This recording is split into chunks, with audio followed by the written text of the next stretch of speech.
Welcome back to Coloring Through the Bible. My name is Keegan Harkins, and today we are talking about Exodus chapter 28. Now, this chapter is all about a description of the priest's clothing, and we're actually going to talk about it for the next couple of days.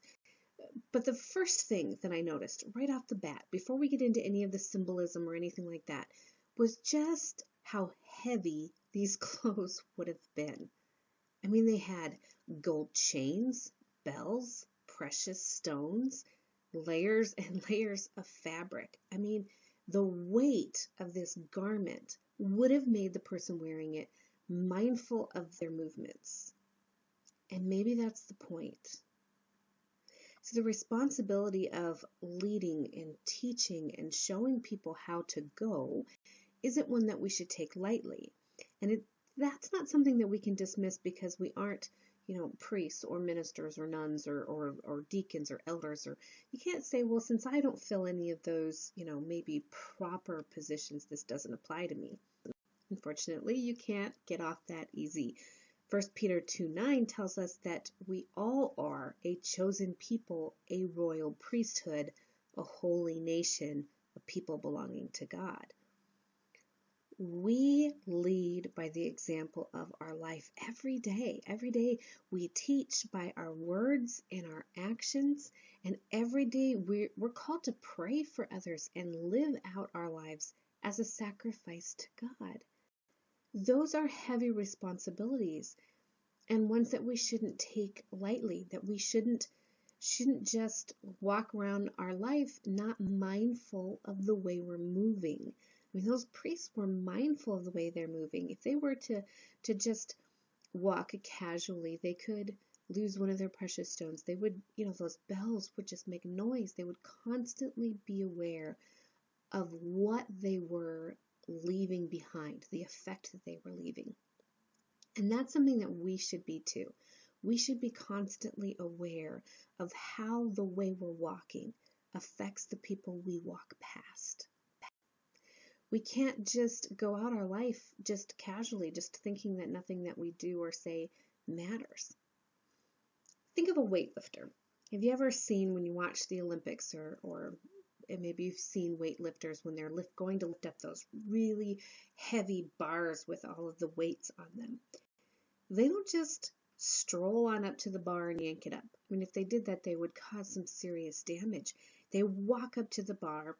They kind of assess the situation. They deliberately position themselves in a way so that they can carry their burden safely. And we need to think about that as we carry the weight of the calling God has placed on our life. We need to be mindful and careful as we carry out the responsibilities that God has given us. Galatians 6:1-2 warns us, brothers, if someone is caught in a sin, you who are spiritual should restore him gently. But watch yourself, or you also may be tempted. Carry each other's burdens, and in this way you will fulfill the law of Christ. We are supposed to carry our burdens in a mindful way. And we're supposed to help each other carry our burdens. So I hope that this scripture encourages you to be aware of the symbolism that your life carries.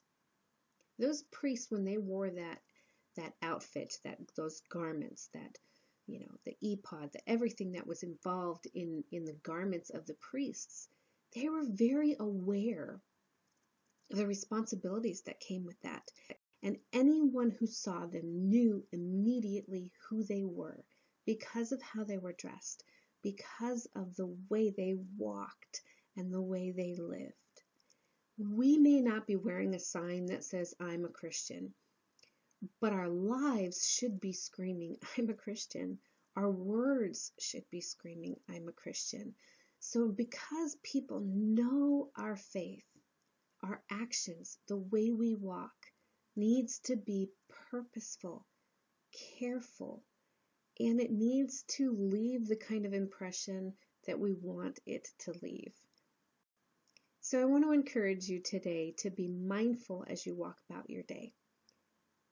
Help others. Like that verse that we just talked about, it said that we should be helping carry each other's burdens.